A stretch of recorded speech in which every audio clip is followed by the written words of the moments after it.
everyone, this is Supriya Tamrakar. Today I will be discussing upon a very important topic that when and on what things we should give up. ऐसी कौन सी चीज़ें हैं जिस पे हमें give up कर देना चाहिए। हम स्टूडेंट्स की लाइफ में ऐसा कई बार होता है कि हम कंटिन्यूसली वर्क कर रहे होते हैं बट उसका रिजल्ट हमें नहीं मिल रहा होता है ना। Let us take a example. हम क्लास 12th में पढ़ रहे हैं, 1 साल तक हमें उसके लिए पढ़ाई करनी रहेगी, है ना। हमारी क्लासेस अप्रैल से स्टार्ट होंगी और मार्च में जाके पेपर होंगे। 1 साल तक हमें पढ़ाई करनी है बट उस 1 साल के टाइम पीरियड में हम काफ़ी बार डिमोटिवेटेड फील करेंगे, पढ़ाई पे मन नहीं लगेगा, बिल्कुल भी फ्रस्ट्रेटेड हो चुके रहेंगे, यार ये चीज़ें मैं बार बार पढ़ रहा हूँ। फिर भी हमारे हाफ ईयरली में प्री बोर्ड्स में नंबर अच्छे नहीं आएंगे। तो क्या हमें इस सिचुएशन में गिव अप कर देना चाहिए? No, answer is no. अपनी लाइफ के इतने छोटे छोटे से मूवमेंट्स पे अगर हम गिव अप करने लग जाएंगे तो ये जो गिव अप करने की हैबिट होगी ये हमारी रेगुलर मेंटेन होने लग जाएगी। अभी हम क्लास 12th में हैं, क्लास 12th में बहाने मारेंगे। क्लास 10th में जो बच्चे हैं अभी वो बहाने मार रहे हैं कि यार मेरे से रटा नहीं जाता, मैं एसएसटी याद नहीं कर पाता, मेरे से मैथ्स के क्वेश्चन सॉल्व नहीं होते, मेरा मैथ्स में इंटरेस्ट नहीं है, मैं इसलिए मैथ्स नहीं पढ़ रहा हूँ। यहाँ पे हम बहाने मार रहे हैं। क्लास 12th में आओगे वहाँ पे बहाने मारोगे कि मैंने मैथ्स ले लिया है, मैथ्स मेरे बस की नहीं है, यहाँ पे बहाने मारने लगे। जब कॉलेज में आओगे कॉलेज में बहाने मारोगे कि मुझे प्लेसमेंट इसलिए नहीं मिले क्योंकि मेरा कॉलेज अच्छा नहीं था, मेरे प्रोफेसर्स अच्छे नहीं थे, वो क्लास में आते नहीं थे, वो रूम में आते नहीं थे, वहाँ पे अपन बहाने मारेंगे। ऐसे चलते चलते जब अपन लाइफ में आ जाएंगे, जब हमारी कंडीशन अच्छी नहीं होगी हम वहाँ पे भी बहाने मारेंगे कि हमारा कॉलेज अच्छा नहीं था, मैं अच्छा पढ़ नहीं पाया। तो हम क्या करेंगे, अपना बिजनेस रन करने लग जाएंगे। उसमें भी हम बोलेंगे कि हमारे जो कॉम्पिटिटर हैं उन्होंने बहुत पहले हमसे स्टार्ट किया था, इसीलिए वो उस मुकाम को हासिल कर चुके हैं और उस डोमेन में या उस मार्केट में और कोई दूसरा लीड नहीं कर सकता। तो ये बहाने मारने की हैबिट जो कि हमारी वो कंटिन्यू हो जाएगी। तो और हम ऐसे ही हर चीज़ों को गिव अप करने लग जाएंगे कि यार ये चीज़ मेरे से नहीं होती, मैं नेक्स्ट चीज़ पे अच्छा करूँगा। क्लास 12th में मुझसे अच्छा नहीं हो रहा बट मैं कॉलेज में अच्छा करूँगा, कॉलेज में मुझसे अच्छा नहीं हो रहा, मैं जो अपना बिजनेस खोल लूँगा तब मैं अच्छा करूँगा। ये जो बहाने मारने की हैबिट रहेगी ये हमारी कंटिन्यू हो जाएगी और ऐसे ही हम चीज़ों को गिव अप करने लग जाएंगे।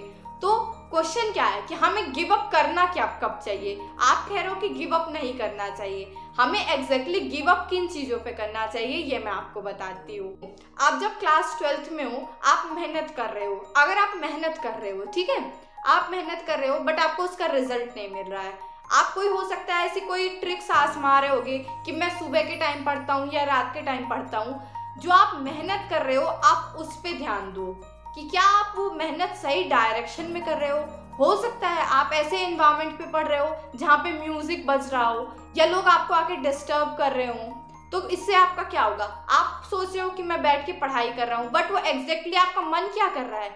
जब आप पढ़ाई कर रहे हो तो आपका मन वो गाने सुन रहा है, जब आप पढ़ाई कर रहे हो तो आपका मन दूसरों की बातों को सुनने में ज्यादा इंटरेस्ट ले रहा है। तो ये सब चीजों को ध्यान दो। हमें गिव अप किन चीजों पे करना है? ये जो हमारी छोटी छोटी हैबिट्स हैं इन्हें हमें गिव अप करना है, ना कि अपने गोल पे गिव अप करना है। हमारी जो डेस्टिनेशन है, जो हमारा गोल है, उसे हमें फिक्स रहना है। हमें गिव अप किन चीज़ों पे करना है? उन गोल्स को जो अचीव करने में छोटी छोटी सी मिस्टेक्स हम जो कर रहे हैं, हमें मिस्टेक्स पे गिव अप करना है।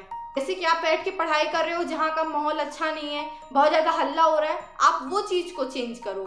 आप जहाँ पे बैठ के पढ़ाई कर रहे हो उस पे गिव अप करो, उस चीज़ को चेंज करो। गिव अप करने का मतलब ये नहीं होता कि हार मान के बैठ जाओ कि मेरे सराउंडिंग पे शोर हो रहा है मैं पढ़ूंगा नहीं। एक ऐसा प्लेस फाइंड करो जहाँ पे आपका माइंड डिस्ट्रैक्ट ना हो, वहाँ पे बैठ के पढ़ाई करो। तो यहाँ पे हमने किस चीज़ पे गिव अप किया? अपनी सिटिंग हैबिट्स पे हमने गिव अप किया। यहाँ पे अपने गोल पे गिव अप नहीं किया कि हमें 95% अचीव करने हैं।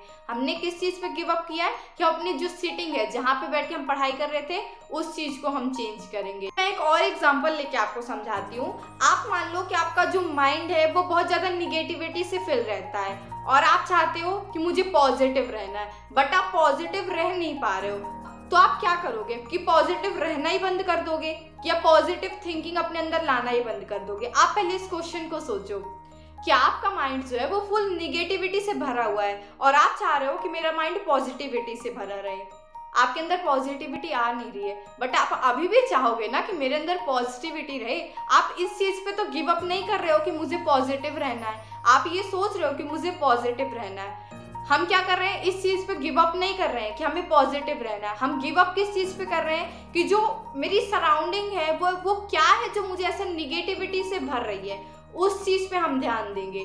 जैसे कि मैं जहाँ पे हूँ वहाँ पे सारे लोग निगेटिविटी से भरे हुए हैं, वो और मुझे डिमोटिवेट करते हैं, तो हम क्या करेंगे, इस चीज़ पे गिव अप करेंगे कि हम ये निगेटिव लोगों के साथ में ना रहें।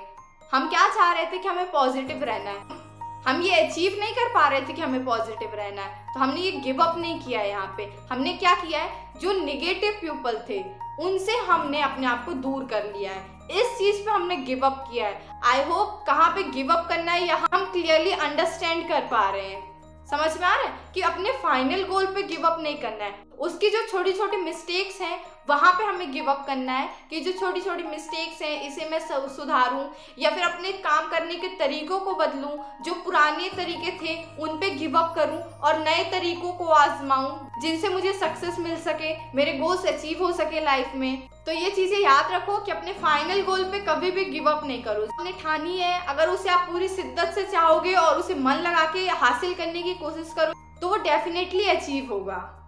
So if you like the video and the life lesson, hit the like button, subscribe to my channel Supriya Tamrakar, and thank you for giving me your such precious time for listening me. Thank you so much.